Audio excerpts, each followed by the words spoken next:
béni sois-tu de ce que tu nous donnes, ce moment pour partager ta parole.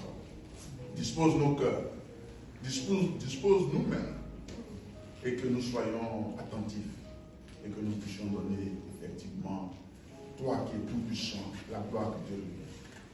Ce moment de parole, nous voudrions que ton esprit s'empare de chacun d'entre nous, afin que nous puissions facilement comprendre, nous puissions facilement écouter, dans le nom de Jésus, notre Seigneur et notre Sauveur. Amen. Amen. Amen. Amen. Peuple de Dieu, pour ce jour, à cette communauté et ce moment spécial, nous avons 3 lectures. La première, nous la trouvons dans l'Ancien Testament, dans le livre de 1 Samuel. 1 Samuel, chapitre 1, verset 1 à 19. Si vous avez trouvé, nous allons lire 1 Samuel, chapitre 1, verset 1 à 19. Et voici ce qui est écrit. Il y avait un homme de Ramathaïm, Tchophim, de la région montagneuse d'Éphraïm, du nom de Elkana. Il était le fils de Jéroam, fils d'Éliu, petit-fils de Tohu et arrière-petit-fils de Tchous. Et était éphraïmite. Il avait 2 femmes. L'une s'appelait Anne, l'autre Pénina. Pénina avait des enfants, tandis que Anne n'en avait pas. Chaque année, cet homme montait de sa ville jusqu'à Silo pour adorer l'Éternel, le maître de l'univers, et lui offrir des sacrifices. Là se trouvaient les 2 fils d'Élie, Ophni et Philé, qui étaient prêtres de l'Éternel. Le jour où Elkana offrait son sacrifice, il donna des portions à sa femme Pénina et à tous les enfants et toutes ses filles qu'il avait d'elle. Mais à Anne, il donna une portion double, car il l'aimait, même si l'Éternel l'avait rendue stérile. Sa rivale la provoquait pour la pousser à s'irriter de ce que l'Éternel l'avait rendu stérile. Et toutes les années, il allait de même. Chaque fois que Anne montait à la maison de l'Éternel, Pénina la provoquait de la même manière. Alors, elle pleurait et ne mangeait pas. Son mari Elkana lui disait: Anne, pourquoi pleures-tu et ne manges-tu pas? Pourquoi ton cœur est-il attristé? Est-ce que je ne vaux pas pour toi mieux que 10 fils? Anne se leva après que l'on eut mangé et bu à Silo. Le prêtre était assis sur son siège près de la porte du temple de l'Éternel. L'amertume dans l'âme, Anne pria l'Éternel et pleura abondamment. Elle fit le vœu suivant: Éternel, maître de l'univers, si tu consens à regarder la détresse de ta servante, si tu te souviens de moi, si tu n'oublies pas ta servante et lui donnes un fils, je le consacrerai à l'Éternel pour toute la durée de sa vie, et le rasoir ne passera pas sur sa tête. Comme elle restait longtemps en prière devant l'Éternel, Élie observa sa bouche. Anne parlait dans son cœur et ne faisait que remuer ses lèvres.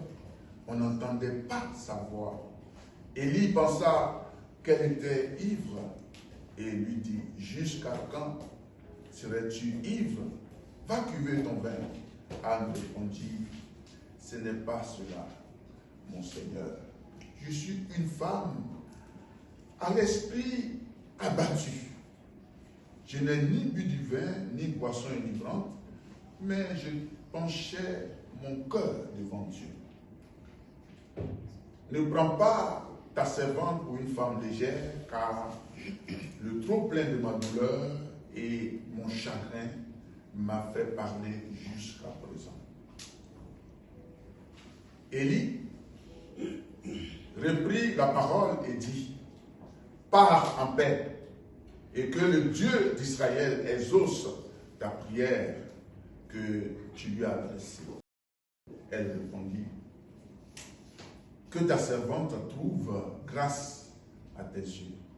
Cette femme s'en alla, elle se remit à manger et son visage ne fut plus le même. Verset 19 pour terminer. Ils se levèrent de bon matin et après avoir adoré l'Éternel, ils partirent et retournèrent chez eux à Rama. Elkana eut des relations conjugales avec Anne, sa femme, et l'Éternel se souvient d'elle. Amen. Une deuxième lecture que nous trouvons dans le livre de 1 Pierre. 1 Pierre chapitre 3. Nous lirons le verset 1 à 4 et nous allons récupérer aussi le verset 10 pour lire jusqu'au verset 17. 1 Pierre chapitre 3, verset 1 à 4, et voici ce qui est écrit. Vous de même, femmes, soumettez-vous à votre mari, ainsi ceux qui refusent de croire à la parole pourront être gagnés sans parole par la conduite de leur part. En observant votre manière de vivre pure et respectueuse, que votre parure ne soit pas une parure extérieure, cheveux tressés, ornements d'or ou vêtements élégants. Le verset 4 pour cette première partie. Mais plutôt celle intérieure, cachée du cœur, la pureté incorruptible d'un esprit doux et paisible, qui est d'une grande valeur devant Dieu. Nous y allons verset 10 maintenant. Il y a pris quelques portions comme ça. Verset 10, pour terminer au verset 17. Le verset 10 dit ceci. Si quelqu'un, en effet, veut aimer la vie et voir des jours heureux, qu'il préserve sa langue du mal et ses lèvres des paroles trompeuses. Qu'il se détourne du mal et fasse le bien, qu'il recherche la paix et la poursuive. Car les yeux du Seigneur sont sur les justes et ses oreilles sont attentives à leurs prières. Mais il se détourne contre ceux qui font le mal.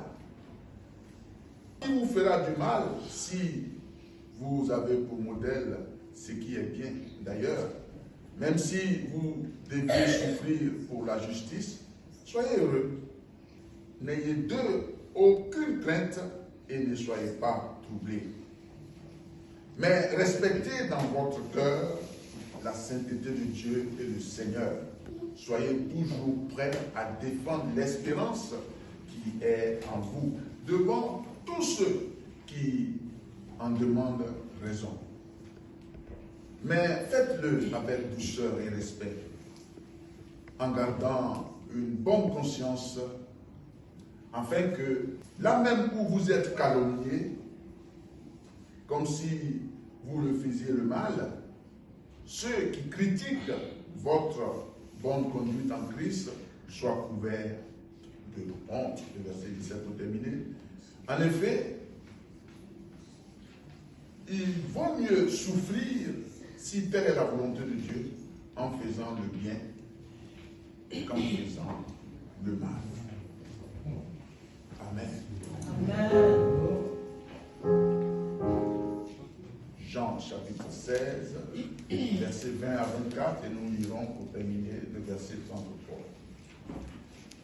Jean chapitre 16, versets 20 à 24, et nous lisons: en vérité, je vous le dis, vous pleurerez et vous lamenterez, tandis que le monde se réjouira. Vous serez dans la tristesse, mais votre tristesse se changera en joie. Lorsqu'une femme accouche, elle éprouve de la tristesse lorsque son heure de souffrance est venue. Mais lorsqu'elle a donné le jour à l'enfant, elle ne se souvient plus de la douleur à cause de la joie d'avoir mis un enfant au monde. Vous aussi donc, vous êtes maintenant dans la tristesse, mais je vous révélerai. Et votre cœur se réjouira, et votre joie, personne ne vous l'enlèvera. Ce jour-là, vous ne m'interrogerez plus sur rien. En vérité, je vous le dis, ce que vous demanderez au Père en mon nom, il vous le donnera. Jusqu'à présent, vous n'avez rien demandé à mon nom. Demandez et vous recevrez afin que votre joie soit parfaite. Nous y allons au verset 33 pour terminer. Je vous ai dit cela afin que vous ayez la paix en vous. Vous aurez à souffrir dans le monde, mais prenez courage. Moi, j'ai vaincu le monde. La parole de l'Éternel est vie. Que cette vie nous soit en partage ce matin. Dans le nom de Jésus, notre Seigneur et notre Sauveur. Amen. Amen.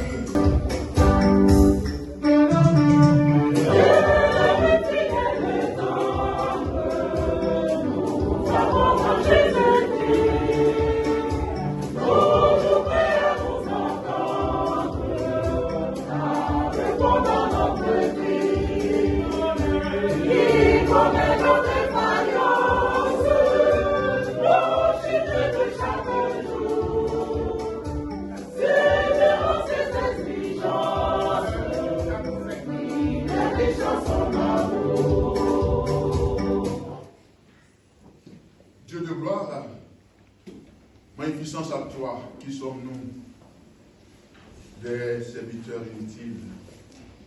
Nous sommes rassemblés sous ta sainte convocation. Sans ton esprit et sans ton nom puissant, Jésus, nous ne sommes rien. C'est pourquoi ce nom-là est invoqué en ce lieu, afin que, en ce lieu, tout esprit qui ne glorifie pas ton nom, toute force qui vient en opposition à toi soit terrassée, brisée, au nom puissant de Jésus. Donne-nous, Seigneur, de parler de ta part. Donne-nous, Seigneur, comme des instruments que tu fais tonner, que tu fais élever, pour glorifier ton Saint-Nom en ce lieu, pour toi-même, au nom puissant de Jésus, notre Seigneur et notre Sauveur. Amen. Amen. Que Dieu va vous asseoir dans la présence de notre Seigneur. Que Dieu vous bénisse abondamment. Amen. Je suis particulièrement heureux de retrouver les frères et sœurs ici dans ce lieu. Glorifier le nom de l'Éternel. La mission du Seigneur, c'est que nous soyons en plein dans son travail. Il n'y a pas parmi nous des gens qui disent « Oh, je suis déçu maintenant, je vais m'asseoir, je ne vais plus venir. » Mais non, la mission pour Dieu, cela tombe dans son cœur, le cœur de Dieu, sur la mission, le cœur de Dieu est pour que chacun d'entre nous ait une aide, l'aide que Dieu lui accorde, son Saint-Esprit. Que l'Éternel vous bénisse abondamment. Mon épouse m'a accompagné, mon premier fils, et au moment de se présenter, ils vont se présenter à vous. L'Éternel vous bénisse abondamment de l'accueil, de la réception. Aujourd'hui, c'est dimanche 8 octobre, j'ai souhaité partager un thème qui est lié à un foyer, le foyer de Elkana. Et le thème qui est lié à ce que nous devons échanger ensemble, c'est peut-être un thème que vous avez déjà entendu. La parole dit Anne. Anne, cette femme, Anne, ou la piété d'une femme méprisée au foyer. La piété d'une femme méprisée au foyer. Peuple de Dieu, pour pouvoir comprendre ce thème, nous avons lu trois textes. Le premier texte, nous l'avons trouvé dans 1 Samuel, 1 Samuel, chapitre 1, le verset 1 jusqu'au verset 19. Et nous avons aussi lu en 1 Pierre, chapitre 3, verset 1 à 4. Et nous avons extrapolé un peu, nous sommes allés chercher d'autres versets, du verset 10 au verset 17. Et nous l'avons trouvé aussi dans l'évangile de Jésus-Christ selon Saint Jean, Jean chapitre 16, le verset 20 à 24. Et nous avons lu aussi le verset 33 pour terminer. Peuple de Dieu, le thème qui parle de Anne ou la piété d'une femme méprisée au foyer nous a mené à trouver un texte de méditation. Et le texte de méditation, nous le proposons au niveau de 1 Samuel chapitre 1, le verset 7. 1 Samuel chapitre 1, le verset 7, qui dit ceci. Et toutes les années, il allait de même. Chaque fois qu'Anne montait à la maison de l'Éternel, Pénina la provoquait de la même manière. Alors, elle pleurait et ne mangea pas. Je retiens surtout la partie B qui dit Pénina provoquait de la même manière, alors elle pleurait et ne mangea pas. Il s'agit de ce foyer. Je vais vous présenter les personnes qui composent ce foyer. Elkana. Elkana, l'homme de la maison, le chef de famille, le chef de la femme. Devant le problème dans sa maison, Elkana a une solution. Et sa solution ne suffit pas. Par contre, sa solution, c'était d'aimer suffisamment Anne qui n'avait pas tout ce qu'il faut pour être heureuse. Donc lui, il s'est dit, quand je vais l'aimer beaucoup, ça va faire qu'elle va oublier ses problèmes d'enfant. Ça, c'était sa solution. Pénina, c'est la coépouse. La coépouse qui a eu des enfants avec son mari, mais qui n'est pas aimée ou est mal aimée, et qui, pour régler ses comptes, elle aussi, elle provoque toujours, se moque de sa coépouse, la méprise, parce qu'elle aussi, c'est le soulagement. Ton mari peut t'aimer comme il veut, mais voilà, elle sort le mot, tu es stérile. Et ça la plaît parce qu'elle sait qu'on ne peut pas les comparer les deux. Il y a une qui a des enfants, l'autre n'a pas. Et Anne, l'autre coépouse, qui n'a pas d'enfant, qui a une stérilité, mais avec ce que nous avons entendu, c'est une stérilité temporaire. Quelqu'un peut dire temporaire. Temporaire. Voilà. Une souffrance temporaire. Parce que Anne aussi avait sa solution. Anciennement, sa solution, c'était de pleurer. Parce que l'autre la provoque. Et comme elle sait que c'est pas maintenant mon mari va m'enceintrer pour que j'ai des enfants, c'est pas maintenant, ça va durer. Et elle pleure. Elle pleure et elle ne mange pas. Son mari qui vient, qui dit, tu pleures pourquoi? Je t'aime. Est-ce que moi-même, ma présence ne suffit pas que ça peut dépasser même 10 enfants que tu peux avoir? Oui, c'est une solution. Mais cette solution ne suffisait pas. Et Anne connaît ce problème. Et ce n'est pas Anne seulement. Beaucoup de femmes, beaucoup de situations qui nous dépassent, que nous n'arrivons pas à comprendre et que nous n'arrivons pas à trouver des solutions, nous amènent à soit croiser les mains pour dire, il n'y a plus rien à faire, qu'est-ce que je veux faire? Je veux pleurer. Et devant des situations, la coépouse, peut-être qu'aujourd'hui on ne peut pas dire coépouse réellement parce que le monsieur il sort, la rivale même tu ne la connais pas parce que c'est dehors, il la voit et il n'envoie jamais de nouvelles de la rivale à la maison. Ou tu penses que tu n'as pas de rivale, mais en réalité, le monsieur il conjugue d'autres verbes. Et pour nous, ce matin, c'est une situation que Anne trouve sa solution en se lamentant. Dans ce que nous avons lu, Jésus-Christ nous prévient qu'il y aura de la souffrance, mais cette souffrance, elle sera d'une certaine durée, ça va s'arrêter. Il faut y croire que ça va s'arrêter. Et en cela, il va venir des fois où des gens qui ne connaissent pas Dieu seront heureux plus que vous. Ils seront dans la joie parce qu'ils trouvent ce qu'ils cherchent.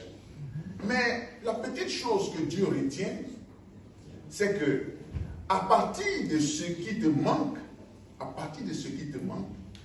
il va faire de sortir sa gloire. Amen. Amen. Amen. Parce que tu peux, je prends un exemple. Moïse était en train de démontrer à Pharaon que celui qui m'a envoyé, regarde, quand je laisse mon bois, ça devient un serpent. Pharaon dit, mais ça, appelez les magiciens, appelez tous ceux qui font que le bois aussi devient serpent. Allez, eux aussi ils ont fait. Et ils avaient beaucoup de serpents autour du serpent de Moïse.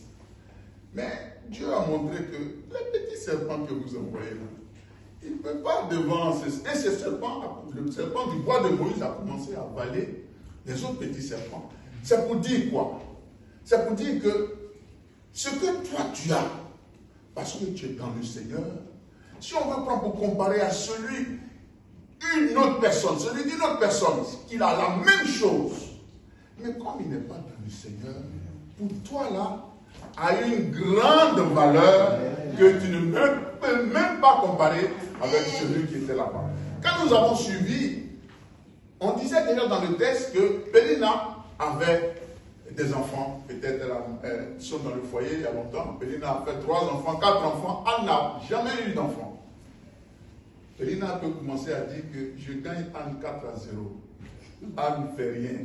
Moi, je fais jusqu'à 4. Et le seul enfant de Anne qui est sorti, et qui Anne a respecté, qu'elle va confier l'enfant au Seigneur, il a été le dernier juge dans tout Israël. Il a été celui-là qui a été l'homme de Dieu le plus puissant qui a vu la naissance de David, et David est devenu. C'est lui qui a point David. Donc, il est dans l'histoire. Est-ce qu'encore on compte dans l'histoire les enfants de Pénina? Bon, d'accord. Et quand vous connaissez cette histoire, je ne vais pas m'étaler là-dessus. Cependant, Anne a changé. Dit, Anne a changé de solution. La première solution qu'elle avait de pleurer chaque fois quand elle entend le mal de sa épouse, Anne a changé. Anne a choisi maintenant de confier ce problème au Seigneur. Et si elle pleure, c'est devant le Seigneur. Si elle se lamente, c'est devant le Seigneur. Quand, devant ton problème, tu t'en vas appeler un frère, tu te lamentes. Il finit de t'écouter, et puis il dit, vraiment, je n'ai pas de solution. Amen. Il fallait qu'il écoute parce que tu as commencé à verser tout. Et il va finir d'écouter, il va te dire, je n'ai pas de solution. Mais bien aimé, pour nous qui sommes chrétiens, devant une situation que nous trouvons difficile, devant une souffrance, devant une difficulté que toute une église traverse, devant une souffrance qui est devenue commune, si on s'arrête et on choisit de l'exposer au Seigneur, lui aussi il a des solutions. Mais certes, nous aussi, nous pensons à des solutions pour régler notre problème. Parce que quand un problème vient, chacun dit, mais envoyez, faites ça, essayons ça, allons ici, Faisons ça. Et souvent, allons ici, on s'en va rencontrer des forces qui n'ont rien à voir avec nous. Plusieurs familles s'en vont consulter parce qu'ils n'ont pas trouvé des solutions. Mais bien aimé, Jésus-Christ, par ce petit passage que nous avons lu en 1 Jean, prévient pour qu'on ne se déroute pas, pour qu'on soit sur une ligne droite, pour qu'on comprenne que le problème qui m'arrive, Jésus-Christ me prévient que c'est de courte durée. Le problème qui m'arrive, Jésus-Christ me prévient que je dois tenir. Quand devant une situation on ne tient pas, on est confronté à une ligne de route. Parce qu'à tout moment, on cherche à quitter ce qu'on avait. On peut avoir quelque chose de précieux dans nos mains. Anne avait une stérilité temporaire. Et cette stérilité allait donner gloire à l'Éternel. Anne, ne comprenant pas, Anne en pleure. C'est comme ça dans beaucoup de nos situations. On est sur la bonne voie. On choisit de rester, quel que soit ce qui se passe, on choisit de rester et de continuer sa lutte dans cette église, dans l'église du Seigneur. Et après des critiques, après on a des accusations, on choisit de dire, bon, nous, à partir d'aujourd'hui, nous aussi, on quitte l'église. Bien aimé, devant ces situations, selon ce que Jésus-Christ lui-même apporte, si on avait un sauveur qui nous disait, vous ne souffrirez jamais, si on avait un sauveur qui disait, personne ne va vous critiquer, personne ne va vous faire du mal, on serait étonné de ce que, comment on suit le Seigneur et puis on souffre, on serait étonné. Mais il nous prévient que la marche avec lui, il va y arriver des moments où nous-mêmes on va douter, mais restez. Nous-mêmes on va souffrir, mais restez. Nous-mêmes on va trébucher, mais restez. Peuple de Dieu.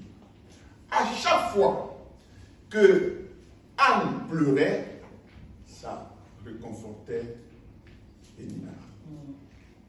À chaque fois que devant la difficulté, tu as envie d'abandonner, celui qui a envoyé la difficulté, il est heureux. C'est pourquoi, souvent, dans le langage français, on dit répondre aux ignorants, c'est leur rendre service. Pourquoi? Parce que quand tu vas répondre, tu vas vouloir développer, qu'est-ce qui ne va pas? Et lui, il écoute maintenant, c'est que lui, il pensait que Pénina n'a pas pensé qu'il peut avoir une solution de Anne, et c'est qu'Anne est stérile, c'est fini. Mais si Anne s'en va chaque fois, dit Pénina, ce que tu as fait, je ne suis pas contente, et elle pleure, à chaque fois, Pénina, elle est contente. Mais quand Anne n'est pas allée vers elle et qu'elle allait chercher sa solution chez le Dieu Tout-Puissant, bien aimé, ça a été le changement. Et ce changement-là, c'est ce que tous ceux qui ont foi, que rester avec le Seigneur, il y a, même si ça semble pas bon actuellement, il y a un changement qui vient. Amen, amen, amen. Il y a un changement qui vient. On a traversé des périodes à genoux. On a traversé des périodes assis. Mais quelles que soient les périodes que nous traversons, si nous sommes toujours sur la même ligne et que nous avons foi, non pas un homme, non pas une femme, que nous avons foi, non pas à nos maris, non pas à notre épouse, et que nous avons la foi. Cette foi-là nous conduit à, on appelle ça, c'était un problème temporaire. Et dans les problèmes temporaires, les chrétiens sont aidés par le Seigneur et devant tout ce qu'ils ont amené l'Éternel. Je voudrais simplement m'arrêter là pour vous dire que s'il y a quelque chose à retenir, ce n'est pas devant les personnes qui vous en veulent qu'il faut aller lutter physiquement. Quand tu apprends que ton père, c'est ton père qui veut te tuer, quand tu apprends que c'est ta mère qui veut te tuer, tout de suite, tu veux aller en découdre. Laisse l'oppresseur, laisse les personnes qui agressent et tourne-toi vers l'Éternel, qui va lui-même confirmer qu'effectivement tu es menacé et il va arrêter la menace. Pénina, certainement quand elle a vu Anne enceinte, elle s'est dit, je ne peux plus rigoler de cette femme. Cette femme a changé.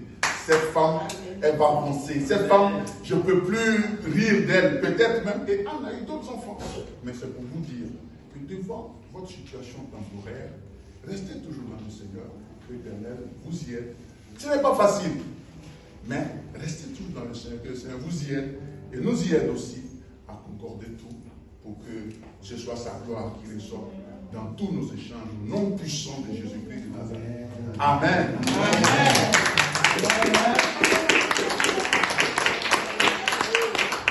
Amen.